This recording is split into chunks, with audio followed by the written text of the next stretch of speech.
Hey guys, and welcome to my top 5 Dungeoneering rewards video. Hope you guys enjoy. At number 5 we have the BONECRUSHER. Now the BONECRUSHER is a pretty useful item that pretty much cleans up the floor for you, as it crushes bones on drop, meaning that when you kill a monster, which drops bones, you immediately get the prayer experience which you'd normally be getting from burying the bone. Now the BONECRUSHER requires 21 prayer, which is pretty minimal, and 21 Dungeoneering, but it does cost 34,000 Dungeoneering tokens, which is a lot higher than level 21 Dungeoneering, just so you know. At number 4 we have the various bone necklaces. Now the bone necklaces restore prayer points while burying or crushing a bone with the BONECRUSHER, meaning that this item is very useful in combination with the BONECRUSHER mentioned at number 5. Now you have the low level Twisted Bird Skull necklace, the mid level Split Dragon Tooth necklace, and the Demon Horn necklace. Now the only difference between them is the level you require in both prayer and Dungeoneering being either 30, 60 or 90. It also differs in cost, being 8,500 tokens, 17,000 tokens, and 35,000 tokens for the Demon Horn necklace, which is pretty much the best one. Now the Twisted Bird Skull necklace gives you 50 prayer points for any type of bone once buried or crushed by the BONECRUSHER. It doesn't matter whether it's a dragon bone or a normal bone or a baby dragon bone, you're always going to be getting 50 prayer points. Now the Split Dragon Tooth necklace is a bit different, giving you 50 prayer points for normal burnt or bat bones, 100 for big baby and wyvern dragon bones, and 100 for dragon bones. And the best necklace being the Demon Horn necklace gives you 50 prayer points for normal burnt or bat bones, 100 for big baby dragon, joker or wyvern bones, and 150 for dragon, Danganronf, Urg, Erut, frost dragon, hardened and reinforced dragon bones, which is pretty amazing. It also gives you prayer points while using the attuned ectoplasmator. At number 3 we have the skilling scrolls from Dungeoneering. Now, these are useful for various skills, being smithing, crafting, construction, and herblore.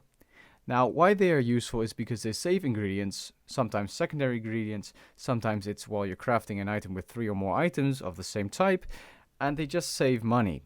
And that's why they're useful, because they can save you money, and therefore, skills like crafting cost a lot of money, construction as well, and it's going to save you planks for the construction one, which is the best one. The Scroll of Proficiency is pretty much the best one to get if you only have the amount of tokens for one, because you're going to save the most amount of money while saving planks during construction. Now, they require either level 55 or 60 Dungeoneering, and they all cost 20,000 Dungeoneering tokens. The names of the various scrolls are on screen now, being the Scroll of Efficiency, Proficiency, Cleansing, and Dexterity. Now, at number 2 we have the Advanced Gold Accumulator. Now hold up, this item costs 1.5 million Dungeoneering tokens, which is disgusting. It's a huge amount of tokens, and it does require level 60 Dungeoneering for some strange reason. Now it's going to take you around 101 Dungeoneering levels from level 1 to obtain this item without doing sinkholes. If you do sinkholes, you'll probably get it earlier, as sinkholes give you more tokens and less experience, but you're going to get more tokens, especially if you choose the token reward at the end or win it. Now the amazing thing about the Advanced Gold Accumulator, or any gold accumulator in general, is that it picks up your gold dropped by monsters, which is absolutely amazing. Have you ever felt like you didn't want to pick up the gold of a certain Slayer monster? Well, this item is there for you, but it costs 1.5 million Dungeoneering tokens, and you can buy the normal accumulators, but they degrade. That's why this one is better, because it does not degrade. I pretty much made my point there. This item is amazing, seriously.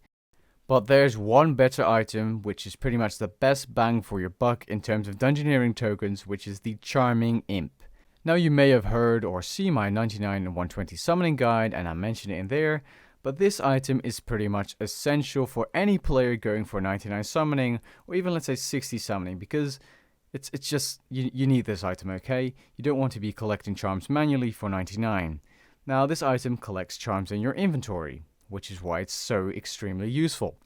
Apart from that, it can also crush the charms that you don't want for experience, which you can see on screen now per charm, which is also useful, and you can get some free experience, and you can even train from level 1 to around 80 summoning by doing a 120 in the Abyss AFK, but I don't recommend doing that, but that's possible.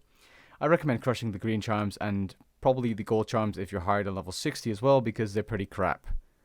Now, the Charming Imp requires 21 Dungeoneering and summoning, but it requires 100,000 Dungeoneering tokens to be bought, so you're going to have to train a bit higher than level 21 Dungeoneering. But this item is definitely the most, it's the best item to get for your Dungeoneering tokens, and that's why it's number 1. So I hope you guys enjoyed this video. If you did, leave a like and maybe even drop a comment down below, or even consider subscribing, and I'll catch you guys later. Peace. I'm never gonna stop, yeah. One shot, that's all you got. Take it right now, before you get lost, yeah. One shot, that's all you got. Write your own story, you control the plot, yeah. One shot, that's all you got. Could drop